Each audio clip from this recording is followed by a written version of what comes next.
एक बार फिर से आपका स्वागत है से नॉलेज वर्ल्ड में। मैं अभिषेक वर्मा। आज हम बात करेंगे भारतीय इतिहास के भाग 5 की। इससे पहले हम भाग 1, 2, 3, 4 पार्ट 1, पार्ट 2, पार्ट 3 और पार्ट 4 बना चुके हैं।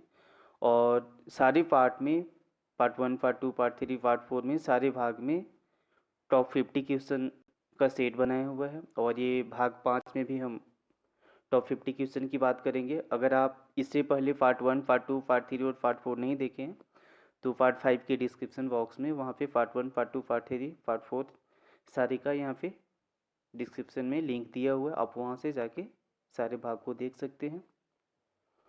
तो हम चलते हैं टॉप 50 क्वेश्चन की ओर भारतीय इतिहास के पार्ट भाग 5 में।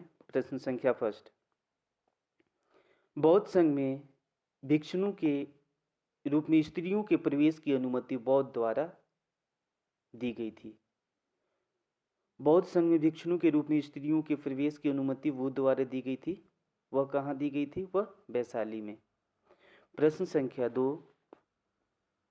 बुद्ध का किसके सिक्कों पर अंकन हुआ है? तो बुद्ध का कनिष्क के सिक्कों पर अंकन हुआ है। प्रश्न संख्या 3। ऋग्वेद में अफगानिस्तान के साथ आर्यों के संबंध का सूचन कौन सी नदी है? तो ऋग्वेद में अफगानिस्तान के साथ आर्यों के संबंध का सूचन कुंभा और क्रेमू नदी के साथ है। प्रश्न संख्या 4। इतिहास के ज्ञात स्रोतों के अनुसार श्रावस्ती नगर की आकृति थी। इतिहास के ज्ञात स्रोतों के अनुसार श्रावस्ती नगर की आकृति थी अर्ध चंद्राकार। प्रश्न संख्या 5। सौतांत्रिक किस धर्म का संप्रदाय था? तो सौतांत्रिक बौद्ध धर्म का संप्रदाय था। प्रश्न संख्या 6। प्रथम गुप्त शासक जिसने परम भागवत की उपाधि धारण की थी। प्रथम गुप्त शासक जिसने परम भागवत की उपाधि धारण की थी वह थे चंद्रगुप्त द्वितीय। प्रश्न संख्या 7। महान जैन विद्वान हेमचंद किसकी सभा में थे? तो महान जैन विद्वान हेमचंद जयसिंह सिद्धराज की सभा में थे। प्रश्न संख्या 8। शुंग राजवंश का संस्थापक कौन था? तो शुंग राजवंश का संस्थापक भागभद्र था। प्रश्न संख्या 9। गीत गोविंद का रचयिता कौन था? तो गीत गोविंद का रचयिता जयदेव थे। प्रश्न संख्या 10। औरंगजेब कौन सा वाद्य यंत्र बजाता था? तो औरंगजेब बीना वाद्य यंत्र बजाता था। किस सुल्तान ने एकता व्यवस्था आरंभ की? किस सुल्तान ने एकता व्यवस्था आरंभ की? तो वह सुल्तान इल्तुतमिश था। प्रश्न संख्या 12। आबू के दिलवाड़ा जैन मंदिर किससे बने हैं? तो आबू के दिलवाड़ा जैन मंदिर संगमरमर से बने हैं। प्रश्न संख्या 13। चित्तौड़ का कृतीय स्तंभ किसने बनवाया था? तो चित्तौड़ का कृतीय स्तंभ राणा कुंभा ने बनवाया था। प्रश्न संख्या 14। पृथ्वीराज चौहान राय पिथौरा के नाम से जाने जाते हैं। उनका मूल नाम है पृथ्वीराज द्वितीय। प्रश्न संख्या 15। स्वतंत्रता आंदोलन में पहली बार जेल जाने वाले स्वतंत्रता संग्राम सेनानी कौन थे? तो स्वतंत्रता आंदोलन में पहली बार जेल जाने वाले स्वतंत्रता सेनानी बाल गंगाधर तिलक थे। प्रश्न संख्या 16। स्वतंत्रता आंदोलन से अरुणा आसफ अली जुड़ी थी। स्वतंत्रता आंदोलन से अरुणा आसफ अली जुड़ी थी। कौन सा आंदोलन से? भारत छोड़ो आंदोलन से। प्रश्न संख्या 17। संगम काल में रोम शासक अगस्टस से राजनीतिक संबंध किस वंश के शासकों ने स्थापित किया? संगम काल में रोम शासक अगस्टस से राजनीतिक संबंध किस वंश के शासकों ने स्थापित किया था? तो वह शासक था पांड्य। प्रश्न संख्या 18। पहले कौन सी घटना घटित हुई थी? सबसे पहले कौन सी घटना घटित हुई थी? तो वह घटना था क्रिप्स मिशन। प्रश्न संख्या 19। महात्मा गांधी धर्मशाला नमक सत्याग्रह के समय कहाँ थे? तो महात्मा गांधी धर्मशाला नमक सत्याग्रह के समय यरवदा जेल में थे। प्रश्न संख्या 20। महात्मा गांधी ने पहली बार भूख हड़ताल का प्रयोग हथियार के रूप में किया गया। महात्मा गांधी ने पहली बार भूख हड़ताल का प्रयोग हथियार के रूप में अहमदाबाद की हड़ताल में किया गया। प्रश्न संख्या 21, स्थानीय शासन व्यवस्था को किस वायसराय के समय में प्रोत्साहन मिला? स्थानीय शासन व्यवस्था को किस वायसराय के समय में प्रोत्साहित मिला? तो वह लॉर्ड रिपन के शासनकाल में। प्रश्न संख्या 22, इंडिया डिवाइडेड पुस्तक के लेखक कौन है?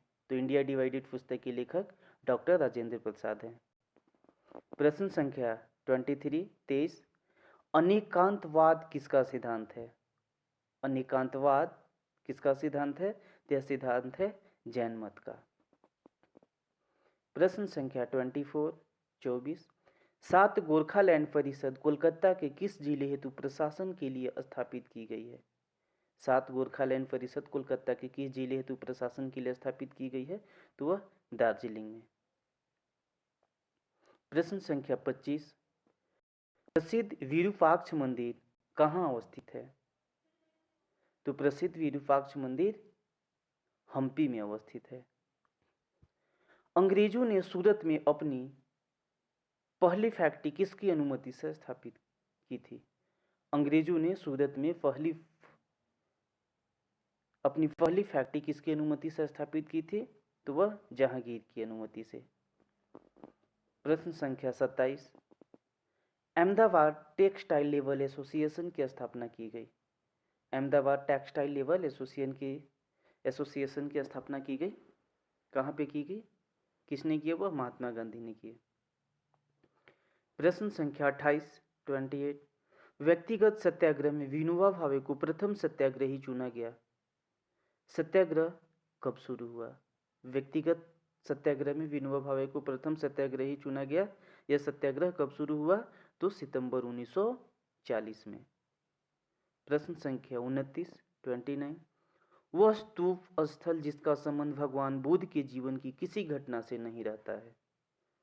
वह स्तूप स्थल जिसका संबंध भगवान बुद्ध के जीवन की किसी घटना से नहीं रहता है, वह स्थान है सांची। प्रश्न संख्या 30, चोल शासकों में जिसने बंगाल की खाड़ी को चोल झील का स्वरूप प्रदान किया। चोल शासकों में जिसने बंगाल की खाड़ी को चोल झील का स्वरूप प्रदान किया, वह थे राजेंद्र प्रथम। प्रश्न संख्या 31, किसमें गीता के निष्काम कर्म का सिद्धांत है? किसमें गीता के निष्काम कर्म का सिद्धांत है? ईशो उपनिषद में। प्रश्न संख्या 32, प्रभासगिरी जिनका तीर्थ स्थल है वे हैं जैन। प्रभासगिरी जिनका तीर्थ स्थल है वे कौन है? वो जैन हैं। प्रश्न संख्या 33, किस अभिलेख में अशोक ने ग्रीक और अरामाइक दोनों लिपियों का प्रयोग किया है? किस अभिलेख में अशोक ने ग्रीक और अरामाइक दोनों लिपियों का प्रयोग किया है? तो वह कंधार में। प्रश्न संख्या 34, कृषि एवं पशुपालन के आदिम चिन्ह कहाँ मिले हैं? कृषि एवं पशुपालन के आदिम चिन्ह आदमगढ़ में मिले हैं। प्रश्न संख्या 35, दिल्ली का सुल्तान जिसने अपने संस्मरण लिखे हैं। दिल्ली का सुल्तान जिसने अपने संस्मरण लिखे वह फिरोज तुगलक है। प्रश्न संख्या 36, किसके शासन में गुरु नानक देव ने सिख धर्म की स्थापना की? किसके शासक काल में गुरु नानक देव ने सिख धर्म की स्थापना की? तो वह सिकंदर लोदी के शासनकाल में। प्रश्न संख्या 37, वह गवर्नर जनरल जिसने दास प्रथा समाप्त की। तो वह गवर्नर जनरल जिसने दास प्रथा समाप्त की वह था लॉर्ड एलनबरो। प्रश्न संख्या 38, अखिल भारतीय किसान सभा का पहला आयोजन कहाँ हुआ था? अखिल भारतीय किसान सभा का पहला आयोजन कहाँ हुआ था? तो वह हुआ था लखनऊ में। प्रश्न संख्या 39, महात्मा गांधी ने 1922 ईस्वी में असहयोग आंदोलन क्यों वापस ले लिया था? तो महात्मा गांधी ने 1922 ईस्वी में असहयोग आंदोलन चोरा चोरी में हुए हिंसा के कारण ले लिया था। प्रश्न संख्या 40, पहला कौन था जिसने ब्रिटिश शासन के समय भारत के बाहर स्वतंत्र सरकार की स्थापना की घोषणा की? पहला शासक कौन था जिसने ब्रिटिश शासन के समय भारत के बाहर स्वतंत्र सरकार की स्थापना की घोषणा की? तो वह था महेंद्र प्रताप। किस तिथि को मुस्लिम लीग ने पाकिस्तान दिवस मनाया था? किस तिथि को मुस्लिम लीग ने पाकिस्तान दिवस मनाया था? तो 23 मार्च 1940 को मुस्लिम लीग ने पाकिस्तान दिवस मनाया था। प्रश्न संख्या 42, 42, आज़ाद हिंद फौज के किस सैनिक को 7 वर्ष के कारावास का दंड दिया गया था? आज़ाद हिंद फौज के किस सैनिक को 7 वर्ष का कारावास दंड दिया गया था?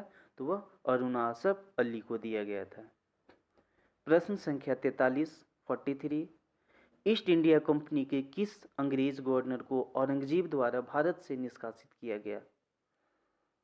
तो ईस्ट इंडिया कंपनी के किस अंग्रेज गवर्नर को औरंगजेब द्वारा भारत से निष्कासित किया गया? सर जॉन चाइल्ड को। प्रश्न संख्या 44, 44, इंग्लैंड की ईस्ट इंडिया कंपनी की भारत में प्रथम निर्णायक सैन्य सफलता मानी जाती है? इंग्लैंड की ईस्ट इंडिया कंपनी की भारत में प्रथम निर्णायक सैन्य सफलता मानी जाती है वह हल्दी घाटी का युद्ध। प्रश्न संख्या 45, 45, आधुनिक इतिहासकार जिसने 1857 ईस्वी की लड़ाई को स्वतंत्रता की पहली लड़ाई कहाँ था? आधुनिक इतिहासकार जिसने 1857 ईस्वी की लड़ाई को स्वतंत्रता की पहली लड़ाई कहा था? वह थे डॉक्टर आर.सी. मजूमदार। प्रश्न संख्या 46, सर्वप्रथम भारत से व्यापारिक संबंध बनाने वाले थे? सर्वप्रथम भारत से व्यापारिक संबंध बनाने वाले पुर्तगाली थे। अगर आप मेरे चैनल पे पहली बार हों और अगर आपको ये सेशन अच्छा लगता है तो आप लाइक शेयर एंड सब्सक्राइब जरूर करें। प्रश्न संख्या 47, गांधी जी ने दांडी समुद्र तट पर नमक कानून का उल्लंघन किया था? गांधी जी ने दांडी समुद्र तट पर नमक कानून का उल्लंघन किया था 6 अप्रैल 1930 को। कौन सी वस्तु का व्यापार अंग्रेजी काल में तस्करी के रूप में चीन के लिए होता है? कौन सी वस्तु का व्यापार अंग्रेजी काल में तस्करी के रूप में चीन के लिए होता है? तो वह अफीम। प्रश्न संख्या 49, कुतुब मीनार की 5वीं मंजिल का निर्माण कराया था? कुतुब मीनार की 5वीं मंजिल का निर्माण कराया था फिरोज शाह तुगलक ने। अगर आप मेरे चैनल पे पहली बार हैं तो आप सब्सक्राइब जरूर करें ताकि कोई भी पार्ट्स बनाए, चाहे हिस्ट्री का हो या इतिहास, जियोग्राफी, इकोनॉमिक्स, कुछ भी बनाए तो ताकि आपको तक नोटिफिकेशन पहुंच जाए। और एक बार और मैं आपको एक नई सूचना दे दूं कि ये हम जैसे इतिहास का पार्ट 1, पार्ट 2, 3, पार्ट 4, 5 सारे हमने बनाया, उसी तरह हमने एक मिक्स आज से हम पार्ट 1 स्टार्ट कर रहे हैं जिसमें टॉप 50 क्वेश्चन ही होंगे, बट वो सारे मिक्सअप होंगे, चाहे वो history, geography, economics, polity, science, सारे से मिक्सअप टॉप 50 क्वेश्चन होंगे। और वैसे टॉप 50 क्वेश्चन का लगभग 10,000 क्वेश्चन का वो सेट चलेगा जो आज हम पार्ट 1 बनाने वाले हैं। तो इस चैनल को लाइक एंड सब्सक्राइब जरूर करें। प्रश्न संख्या 50, दारा शिकोह ने किस शीर्षक के अंतर्गत उपनिषदों का फारसी में अनुवाद किया था? दारा शिकोह ने किस शीर्षक के अंतर्गत उपनिषदों का फारसी में अनुवाद किया था? तो वह मजमुउल बहरीन। तो ये पार्ट 5 का टॉप 50 क्वेश्चन थे। हम भाग 6 जल्दी लेकर आएंगे। तब तक के लिए नमस्कार। जय हिंद, जय भारत।